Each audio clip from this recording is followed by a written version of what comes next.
The Galactic Exchange Program. The vast lecture hall of the Galactic Academy of Xenobiology buzzed with anticipation. Hundreds of alien students from across the cosmos fidgeted in their seats, appendages twitching and sensory organs pulsing. Among them sat Jack Harper, the only human in the room, trying his best not to look out of place. Professor Zixnereth, a towering, amorphous being composed of shimmering plasma, floated to the center of the stage. The alien's voice reverberated through the hall, translated instantly by the neural implants each student had received upon enrollment.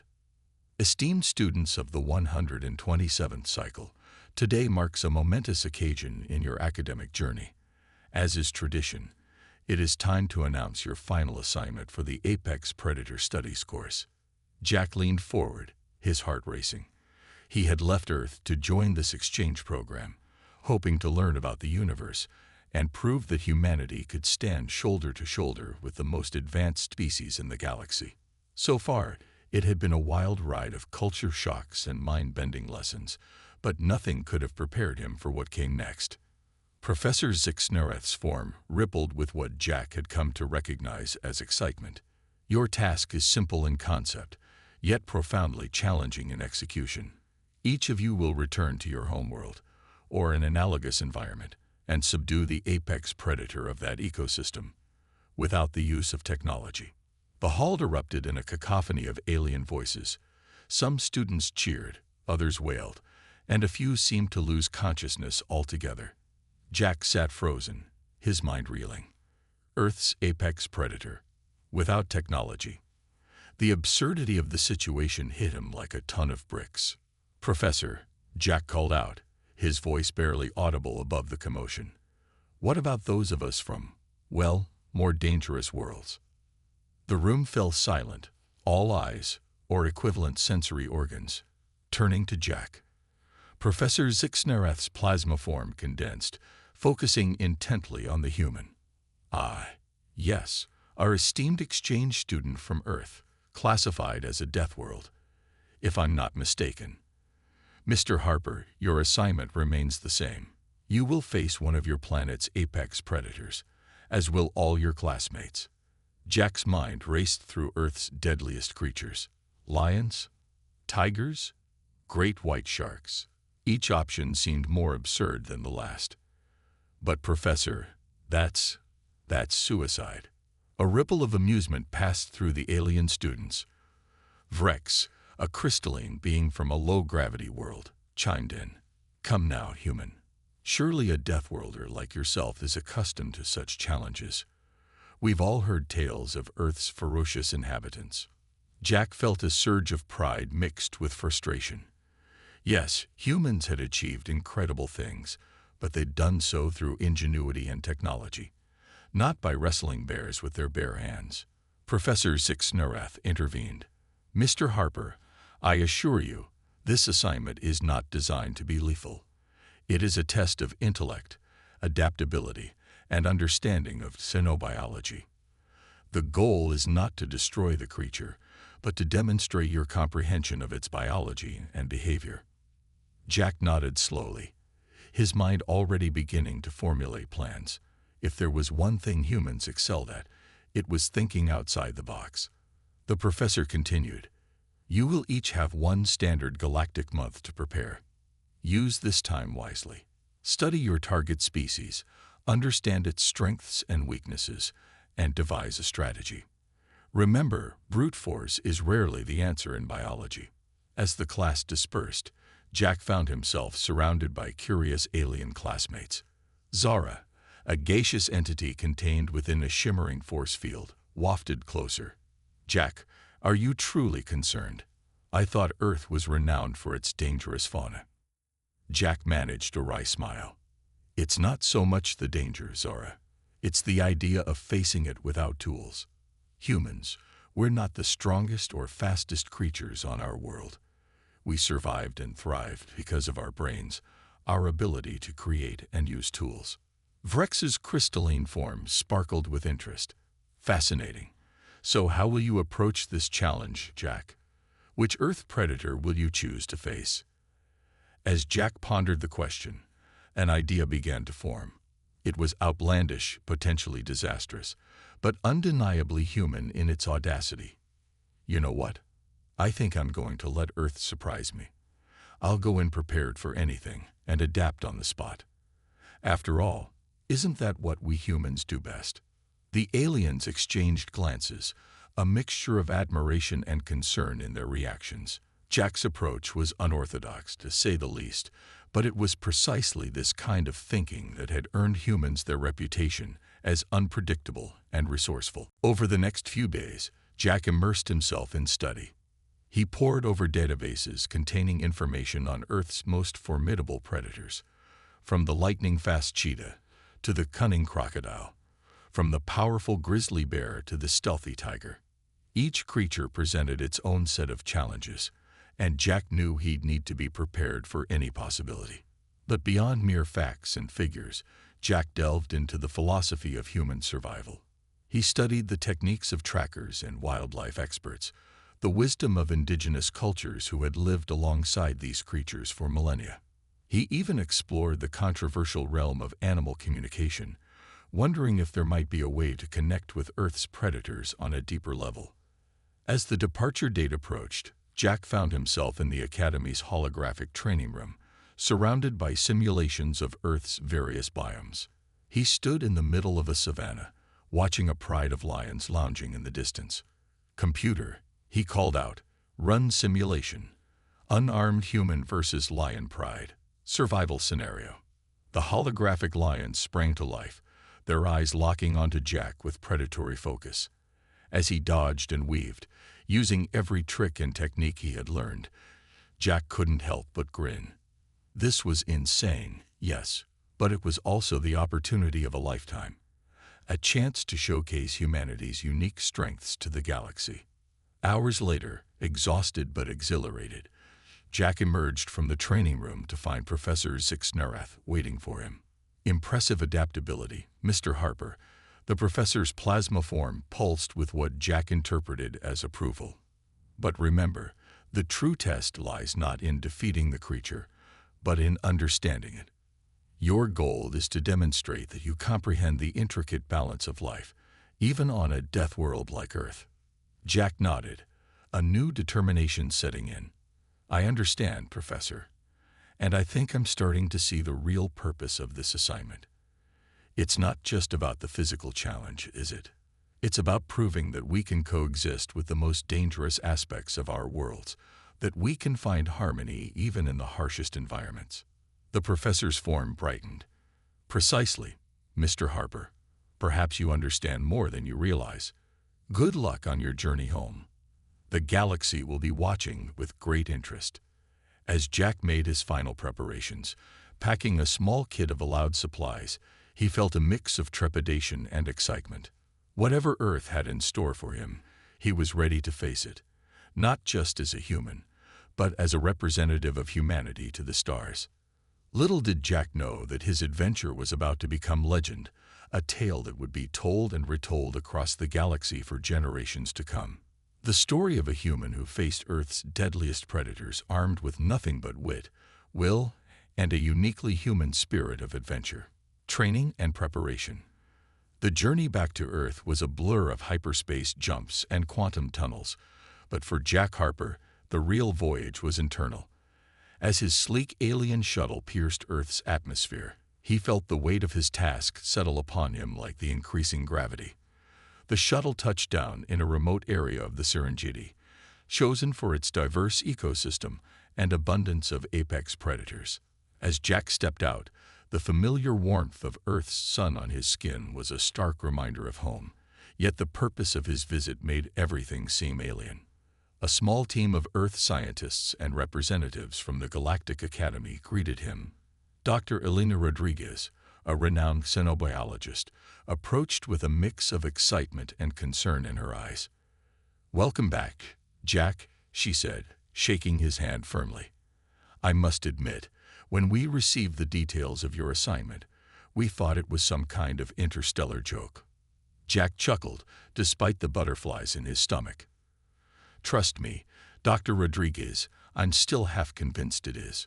But here we are. As they walked towards a high-tech base camp, Dr. Rodriguez briefed Jack on the parameters of his challenge. The Academy has given us 1 Earth month to prepare you. After that, you'll be left alone in the wilderness for 72 hours. Your goal is to encounter and subdue an apex predator, without causing harm to the animal or yourself. Jack nodded, his mind already racing with possibilities. And by subdue, they mean. That's the interesting part, Elena replied. The Academy was purposefully vague. They said it's up to you to interpret that based on your understanding of the creature and its ecosystem. Over the next few days, Jack's training regimen took shape. It was a unique blend of physical conditioning, wilderness survival skills, and intensive study of African wildlife. He spent hours poring over data on lions, leopards, and hyenas, their behaviors, hunting patterns, and social structures. But Jack's approach wasn't conventional. Drawing on his experiences at the Galactic Academy, he began to form a plan that was distinctly human in its creativity. One morning, as he jogged around the perimeter of the camp, he spotted a group of wildebeest in the distance. Slowing to a walk, he observed their behavior, noting how they responded to potential threats. Dr. Rodriguez, he called out as he returned to camp, slightly out of breath. I have an idea, but I'm going to need some unusual supplies. Elena raised an eyebrow. Oh, what did you have in mind? Well, Jack grinned. How do you feel about me learning to speak wildebeest? The next week was a flurry of activity. Jack worked with bioacoustics experts, studying the vocalizations of various African animals. He wasn't trying to become fluent. That would be impossible in such a short time. But he was learning to mimic key distress calls and warning signals. Alongside this, he practiced techniques in camouflage and stealth movement. Hours were spent crawling through the grass, learning to move with the wind and shadows to mask his presence. But perhaps the most unconventional aspect of his training came in the form of scent. Working with the team's chemists, Jack began concocting a mixture of animal pheromones and natural scents. The idea, he explained to a bewildered Dr. Rodriguez, is to confuse the predator's senses. If I can mask my human scent and project something unfamiliar, it might give me the edge I need. As the days passed, Jack's body and mind were pushed to their limits. He practiced sprinting to improve his speed, climbed trees to enhance his agility, and even spent time observing the hunting techniques of smaller predators like jackals and wild dogs. One evening, as he sat by the campfire reviewing his notes, a transmission came through from the Galactic Academy. It was a video compilation of his alien classmates' preparations. Jack watched in awe as beings from across the cosmos demonstrated their unique approaches to the challenge. There was Zora, the gaseous entity, practicing how to disperse her form to confuse the senses of a giant, tentacled beast from her homeworld. Vrex, the crystalline being, was shown refracting light in complex patterns, apparently a defensive technique against the photosensitive predators of his planet. The video ended with a message from Professor Zixnarath. Remember, students, the goal is not to conquer, but to understand. Show us that you can coexist, even if for a moment, with the most fearsome creatures your worlds have to offer. Jack leaned back, letting the professor's words sink in. Coexistence, understanding. These were the true challenges, far beyond any physical test he might face. With renewed determination, Jack doubled down on his studies of animal behavior and ecosystem dynamics. He began to see the Serengeti not as a backdrop for his challenge, but as a complex web of life, each species playing a crucial role. As the final week of preparation began, Jack felt a shift in his approach. His initial fear had transformed into a deep respect for the creatures he might encounter. He no longer thought in terms of subduing a predator, but of finding a way to communicate, to bridge the gap between species. Dr. Rodriguez noticed the change. You know, Jack, she said one afternoon as they watched a herd of elephants in the distance. When you first arrived, I was worried. I've seen too many people underestimate the power of nature. But now, I think you might just pull this off." Jack smiled, his eyes fixed on the horizon. "Thanks, Elena. But I have a feeling that whatever happens out there, it's going to be nature calling the shots, not me." The day before Jack was to be left alone in the wilderness, the camp received an unexpected visitor. A small alien craft touched down, and out stepped Kira, a fellow student from the Galactic Academy. Kira's species resembled Earth's cephalopods, with a bulbous head and multiple tentacle-like appendages. "Jack." Kira's telepathic voice rang in his mind. "I hope you don't mind the surprise visit. I was on my way to my homeworld for my own challenge when I realized I'd be passing by Earth. I thought you could use some moral support." Jack grinned, genuinely happy to see a familiar face from his off-world adventures. "Kira, this is fantastic. Come on, let me show you around." As they walked through the camp, Jack explained his preparation strategy to Kira. The alien listened intently, her color-changing skin flickering with interest. "Fascinating approach, Jack," Kira communicated. "On my world, we face creatures that can alter the very fabric of reality around them. Our challenge is as much about maintaining our own existence as it is about subduing the predator." Jack shook his head in amazement. "Sometimes I forget just how diverse life in the galaxy can be. Makes our Earth predators seem almost tame in comparison." Kira's skin rippled, and what Jack had learned was her species' equivalent of laughter. "Don't sell your world short, Jack. The Academy classified Earth as a death world for a reason. The predators here may not bend reality, but from what I studied, they're formidable in their own right." That evening, the camp held a small gathering to wish Jack luck. As he looked around at the faces, human and alien alike, he felt a surge of emotion. This challenge had started as a seemingly impossible task, but it had become something more. It was a chance to represent humanity, to show the galaxy not just our strength, but our capacity for understanding and coexistence. Dr. Rodriguez raised a glass in toast. "To Jack Harper," she announced, "may your encounter in the wild be a testament to human ingenuity, respect for nature, and the spirit of interstellar cooperation." As the stars came out, painting the African sky in a dazzling display, Jack took a moment to himself. Tomorrow, he would venture into the wild, armed with nothing but his wits, his training, and a profound respect for the natural world. Whatever happened, he was determined to make humanity proud. Little did Jack know that his adventure was about to take an unexpected turn, one that would challenge everything he had learned and push the boundaries of interspecies understanding to their limits. As he drifted off to sleep in his tent for the last time before the challenge, Jack's dreams were filled with roaring lions, galloping wildebeest, and the vast, unforgiving beauty of the African savanna. Tomorrow, those dreams would become reality, and Jack Harper would face the ultimate test of what it means to be human in a galaxy full of wonders and dangers. The day of reckoning. The pre-dawn air was crisp and heavy with anticipation as Jack Harper stepped out of the base camp for the last time. The sky was just beginning to lighten, painting the horizon in hues of purple and orange. Dr. Rodriguez and the rest of the team stood at the perimeter, their faces a mixture of concern and excitement. "Remember, Jack," Dr. Rodriguez said, handing him a small backpack, "this contains only the essentials: water, a basic first aid kit, and a distress beacon. Use the beacon only in extreme emergencies." Jack nodded, shouldering the pack. "Got it. Any last words of wisdom?" Dr. Rodriguez smiled. "Just one thing. Trust your instincts, but don't forget your training. The Jack Harper who arrived here a month ago wouldn't stand a chance out there. The Jack Harper leaving now just might surprise us all." With a final wave to the team and a deep breath, Jack set off into the awakening savanna. The grass was tall, brushing against his thighs as he walked. He moved slowly, deliberately, all his senses on high alert. Every rustle in the grass, every distant animal call, sent a jolt of adrenaline through his system.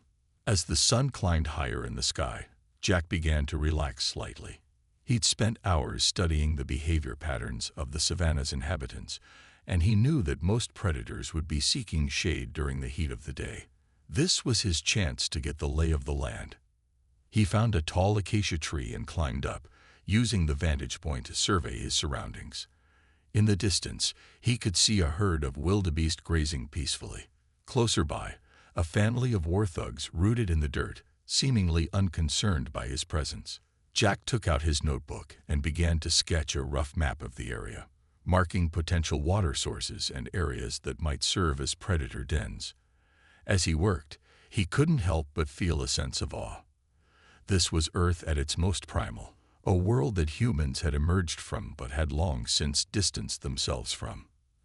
As the day wore on, Jack made his way towards a small watering hole he'd spotted from his perch. He moved cautiously, using all the stealth techniques he practiced. As he approached, he saw a group of impalas drinking, their ears twitching nervously. Suddenly, the impalas bolted.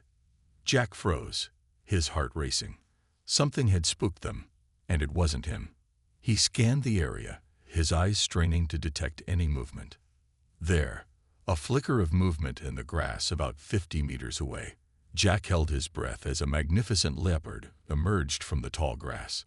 Its spotted coat gleamed in the afternoon sun as it padded silently towards the water. Jack's mind raced. This was it, his first encounter with one of the savanna's apex predators. But was he ready? The leopard hadn't noticed him yet, focused as it was on quenching its thirst. Slowly, carefully, Jack reached into his pocket and pulled out a small vial. It contained the scent mixture he prepared back at camp, a blend of various animal pheromones designed to confuse a predator's senses. With trembling hands, he uncorked the vial and dabbed a bit of the mixture on his skin. The effect was almost immediate. The leopard's head snapped up, its nostrils flaring. It looked directly at Jack, but its expression was one of confusion rather than predatory interest. Jack held perfectly still, hardly daring to breathe. For what seemed like an eternity, man and beast stared at each other. Jack's mind whirled with everything he'd learned about leopard behavior. Don't run. Don't show fear. But also, don't challenge. Slowly, telegraphing his movements, Jack began to back away. The leopard watched him go, still seeming perplexed by the mixed signals it was receiving. As the distance between them grew, the big cat seemed to lose interest, turning back to the watering hole. When he was sure he was out of the leopard's sight, Jack let out a shaky breath. His heart was pounding, but he felt exhilarated. His preparation had worked. He'd encountered one of Earth's deadliest predators and walked away unscathed. But as the adrenaline wore off, Jack realized something crucial. While he'd avoided danger, he hadn't really achieved his goal. The assignment wasn't just about surviving an encounter, but about demonstrating understanding and even a form of coexistence. As the sun began to set, Jack found a suitable spot to set up camp for the night. He'd been trained in how to construct a simple shelter using natural materials, and he set about gathering branches and leaves. As he worked, his mind churned over the day's events. The night brought new challenges. The savanna came alive with sounds, the whooping of hyenas, the distant roar of lions. Jack lay awake in his makeshift shelter, every nerve on edge. He knew that many predators were more active at night, and he felt terribly exposed. As the hours crawled by, Jack's exhaustion finally overcame his anxiety, and he drifted into a fitful sleep. His dreams were a chaotic mix of snarling beasts and alien landscapes.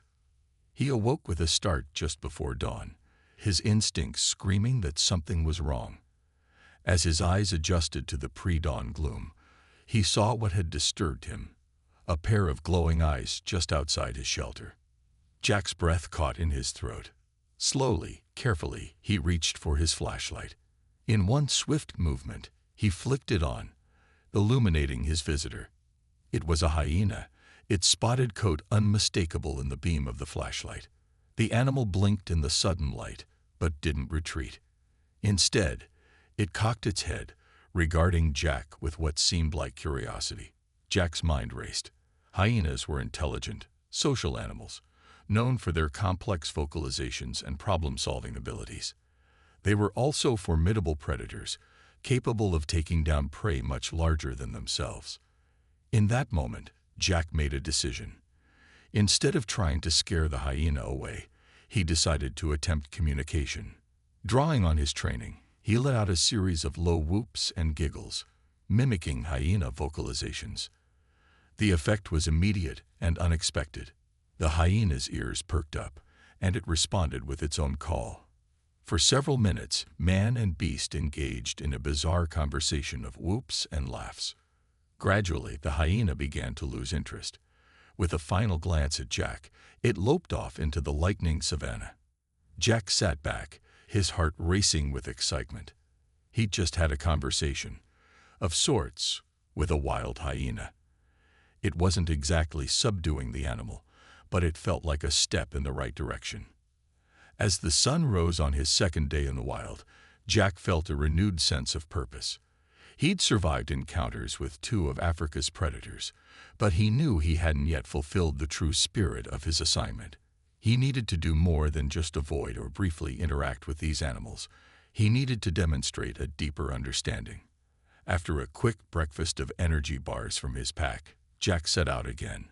He decided to head towards a rocky outcropping he'd spotted the day before. The kind of terrain that might be favored by lions. As he walked, he reflected on his experiences so far. The leopard had been confused by his scent. The hyena had responded to his vocalizations. What if he could combine these approaches? Not to trick the animals, but to communicate with them on their own terms. Lost in thought, Jack almost missed the warning signs. A flock of birds suddenly took flight, alarmed by something on the ground. The distant sound of galloping hooves suggested a herd on the move. Jack froze, scanning his surroundings. And then he saw them, a pride of lions, moving through the grass with deadly grace. There were 5 of them, 3 females, a young male, and a magnificent male with a full dark mane. For a moment, Jack was paralyzed with fear. This was it, the apex predator of the African savanna. Every instinct screamed at him to run, but he knew that would be fatal. Instead, he forced himself to think rationally, to draw on everything he'd learned. The lions hadn't noticed him yet, focused as they were on the fleeing herds in the distance. Jack had a choice to make. Try to slip away unnoticed, or attempt something truly audacious. In that moment, Jack Harper made a decision that would be debated in xenobiology circles for years to come. Instead of retreating, he began to move towards the pride, his movements slow and deliberate. As he drew closer, he uncorked his vial of scent mixture, liberally applying it to his skin. Then, drawing on every ounce of courage he possessed, he began to vocalize, not the roar of a challenger, but the low grunts and rumbles lions used to communicate within their pride. The effect was electric. The lions' heads snapped towards him, their eyes locking onto this strange creature that smelled confusing and sounded familiar. The big male took a step forward, a low growl rumbling in his chest. Jack's heart was pounding so hard he was sure the lions could hear it. But he stood his ground, continuing his vocalizations, trying to project an aura of calm confidence he didn't entirely feel. For what seemed like an eternity, man and beasts regarded each other. The females looked to the male, clearly deferring to his judgment of this bizarre situation. The young male paced nervously, clearly unsure how to react. And then something extraordinary happened. The big male lion sat down, his tail swishing thoughtfully. He continued to watch Jack intently, but the immediate threat seemed to have passed. Slowly, carefully, Jack began to move parallel to the pride, maintaining his strange vocalization. The lions watched him go, their expressions almost comically confused. As the distance between them grew, Jack allowed himself to breathe normally again. He'd done it. He'd encountered Earth's most iconic predator and walked away. More than that, he'd communicated with them on their own terms, demonstrating an understanding that went beyond mere survival. But as the adrenaline of the encounter faded, Jack realized something crucial. His challenge wasn't over. He still had another day and night in the wild, and he had a feeling that his most significant test was yet to come. As the sun climbed higher in the sky, Jack found a shady spot to rest and reflect on his experiences. He'd survived encounters with a leopard, a hyena, and a pride of lions. He'd used his knowledge and preparation to avoid danger and even establish a form of communication. But was this enough? Had he truly demonstrated the kind of understanding and coexistence that the Galactic Academy was looking for? As Jack pondered these questions, he had no idea that his most challenging and transformative experience in the African wilderness was still ahead of him. Turning the tide. As the third and final day of his challenge dawned, Jack Harper awoke with a mix of anticipation and trepidation. He'd survived encounters with some of Africa's most formidable predators, but he couldn't shake the feeling that his true test was yet to come. The morning air was cool and crisp as Jack broke camp, his movements now fluid and confident after days in the wild. He'd decided to make his way back towards the watering hole where he'd first encountered the leopard. Water sources were focal points of activity in the savanna, and he reasoned it would give him the best chance of a significant encounter before his time ran out. As he walked, Jack reflected on his experiences so far. He'd used scent to confuse a leopard, vocalizations to communicate with a hyena, and a combination of both to navigate a potentially deadly encounter with a pride of lions. Yet something felt incomplete. He hadn't truly subdued any of these predators, nor had he achieved the kind of coexistence the assignment seemed to demand. Lost in thought, Jack almost missed the warning signs.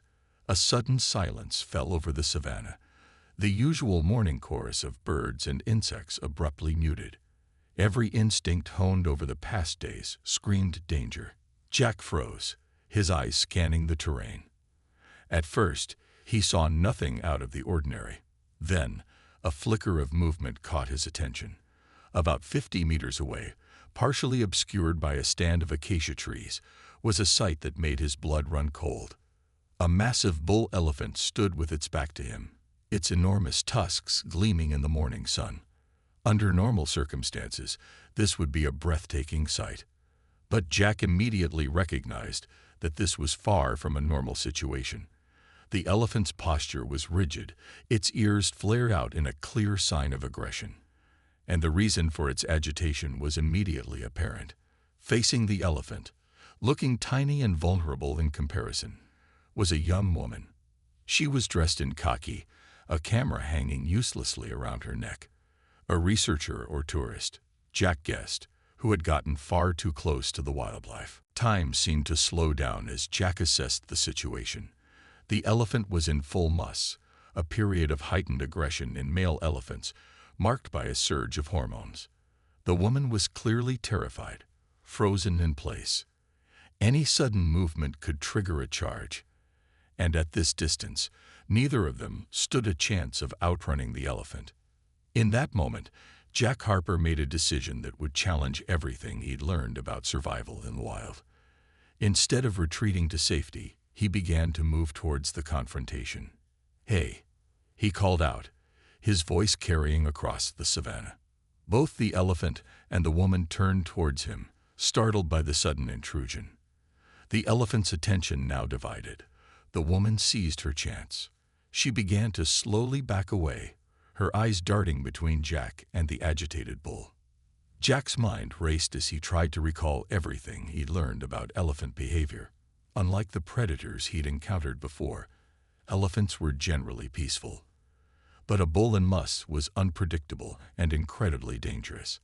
As he drew closer, Jack began to speak in a low, soothing tone. Not to the elephant directly, but a steady stream of calm words meant to establish his presence without seeming threatening. At the same time, he reached for his vial of scent mixture, quickly dabbing some on his skin. The elephant's trunk rose, sniffing the air curiously. The mixed scents seemed to confuse it, momentarily disrupting its aggressive posture. "That's it, big guy," Jack murmured, continuing his slow approach. "No one here wants any trouble." By now, The woman had managed to put some distance between herself and the elephant, but the danger was far from over. The bull's attention was now firmly fixed on Jack, who stood exposed in the open grassland. Drawing on every ounce of his training and newfound understanding of animal behavior, Jack began to mimic elephant vocalizations. Not the trumpeting calls most people associated with elephants, but the low-frequency rumbles they used for long-distance communication. The effect was immediate and astonishing. The elephant's aggressive posture softened, its ears relaxing slightly. It cocked its head, regarding Jack with what could only be described as puzzlement. For several tense minutes, man and beast engaged in a bizarre form of communication. Jack mixed his rumbles with soft words, maintaining eye contact but keeping his body language non-threatening. Gradually, almost imperceptibly, the elephant's aggression began to subside. And then something extraordinary happened. The bull elephant took a step back, then another. With a final, almost contemplative look at Jack, it turned and ambled away, disappearing into the acacia grove.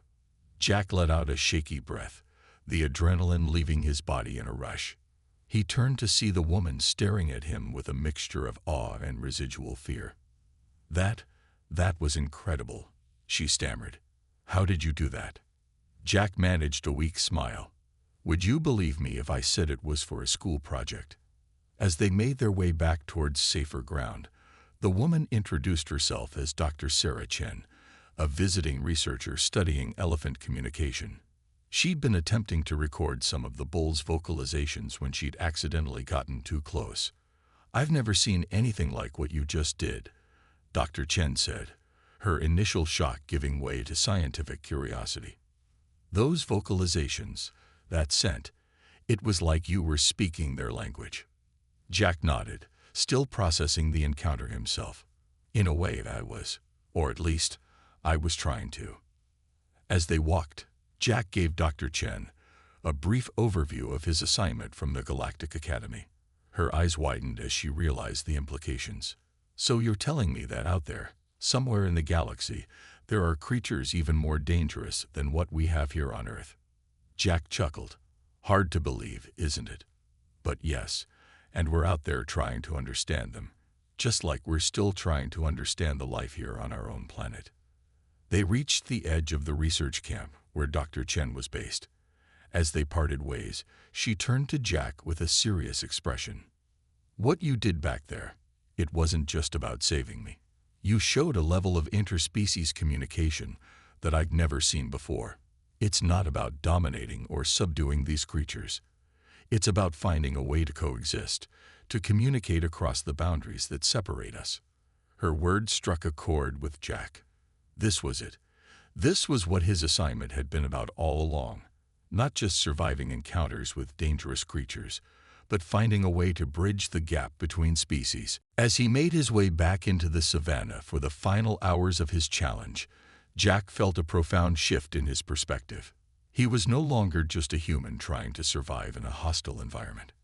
He was a representative of his species, demonstrating humanity's capacity for understanding and coexistence. The rest of the day passed without major incident. Jack observed a family of elephants from a respectful distance, marveling at their complex social interactions. He watched a cheetah make a spectacular high-speed chase, bringing down a gazelle in a cloud of dust. As the sun began to set on his final day in the wild, Jack made his way to a small hillock overlooking the savannah. He sat down, taking in the breathtaking African sunset, reflecting on everything he'd experienced. He'd faced leopards, hyenas, lions, and a bull elephant in must. He'd used every bit of knowledge and skill he'd acquired, both at the Galactic Academy and during his preparation on Earth. But more than that, he'd gained a new appreciation for life in all its forms. As darkness fell and the stars began to appear, Jack heard a sound that made his breath catch in his throat. A lion's roar, powerful and primeval, echoed across the savannah. But this time, instead of fear, Jack felt a sense of connection, of being part of something vast and ancient. In that moment, under the vast African sky, Jack Harper realized that he had succeeded in his assignment in ways he never could have imagined. He had not just survived in Earth's wilderness. He had found a way to communicate, to understand, and to coexist with some of the most formidable creatures on the planet. As he prepared for his final night in the wild, Jack knew that whatever challenges the galaxy might hold, humanity was ready to face them. Not with force or domination, but with curiosity, respect, and an unending drive to understand.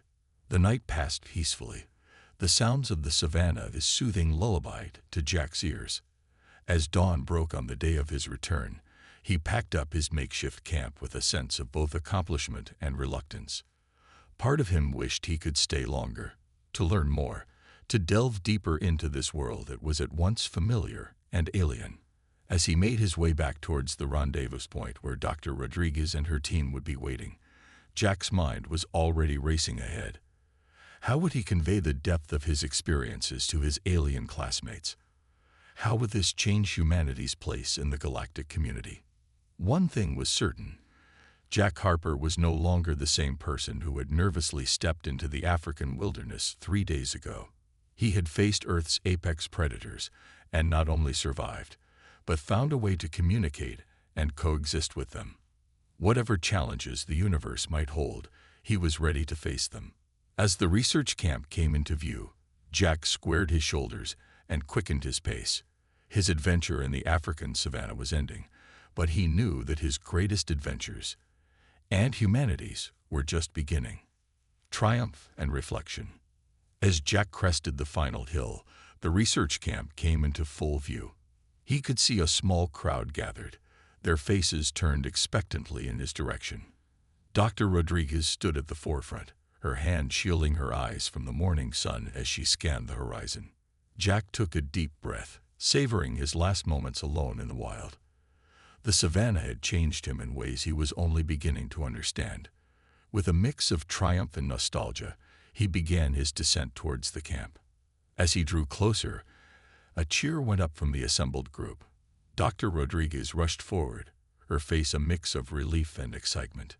"Jack, you made it," she exclaimed, giving him a quick, professional hug before stepping back to examine him. "Are you all right? No injuries?"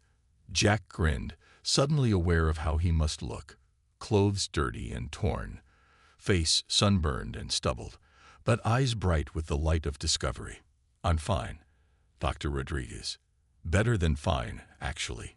I think I finally understand what this assignment was really about." Before he could elaborate, a shimmer in the air announced the arrival of a holographic transmission. Professor Zixnerath's amorphous form materialized, hovering just above the ground. "Cadet Harper," the professor's voice resonated with a mix of curiosity and approval. "You've caused quite a stir at the Academy. Your biosigns have been most interesting over the past 3 days. I trust you're prepared to debrief us on your experiences." Jack nodded, his mind already racing to find the words to describe what he'd been through. "I am, Professor, but I have to warn you, what I've learned goes far beyond just subduing a predator." The professor's form rippled with what Jack had come to recognize as amusement. "I would expect nothing less from a representative of Earth. Come, let us retire to a more comfortable setting for your debrief." The next few hours were a whirlwind of activity. Jack was examined by the medical team, cleaned up, and given a fresh set of clothes. All the while, his mind was piecing together the narrative of his experiences, trying to distill the essence of what he'd learned. Finally, he found himself seated in a conference room, facing not only Dr. Rodriguez and Professor Zixnerath's hologram, but also a panel of alien academics who had tuned in for the debrief. Jack recognized a few faces from his classes at the Academy, their alien features alight with curiosity.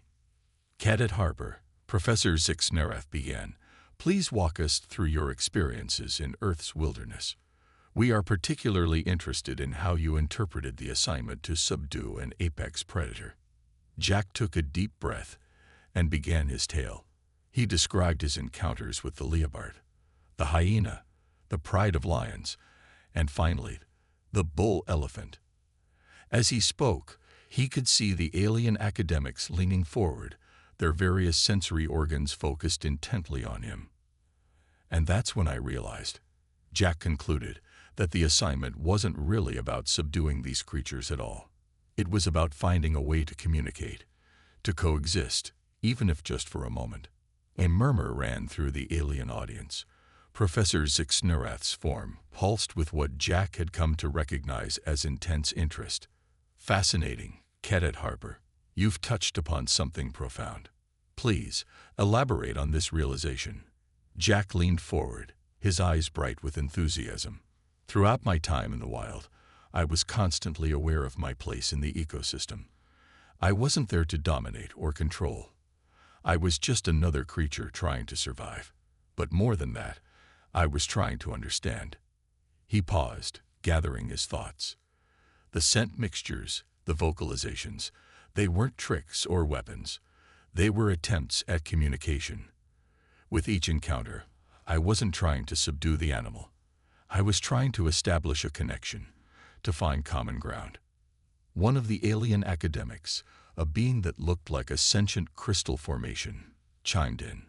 But surely, Cadet Harper, these creatures posed a genuine threat to your safety. How do you reconcile the need for survival with this idea of coexistence? Jack nodded, acknowledging the point. That's just it. In those moments of danger, when I was face to face with a predator, I realized that we weren't so different. We were both living beings, trying to navigate a complex and sometimes dangerous world. By showing that I understood their behaviors, their needs, I was able to diffuse potentially deadly situations. Dr. Rodriguez, who had been listening intently, spoke up. Jack, what you're describing goes beyond simple animal behavior. You're talking about a form of interspecies empathy. Exactly, Jack exclaimed. And isn't that what we're trying to achieve on a galactic scale? Understanding between different species, finding ways to communicate and coexist despite our differences. The room fell silent as the implications of Jack's words sank in. Professor Zixnerath's holographic form seemed to expand slightly, a sign of intense emotion in his species. Cadet Harper, the professor said slowly, I believe you have grasped the true essence of this assignment, in a way that few students ever have.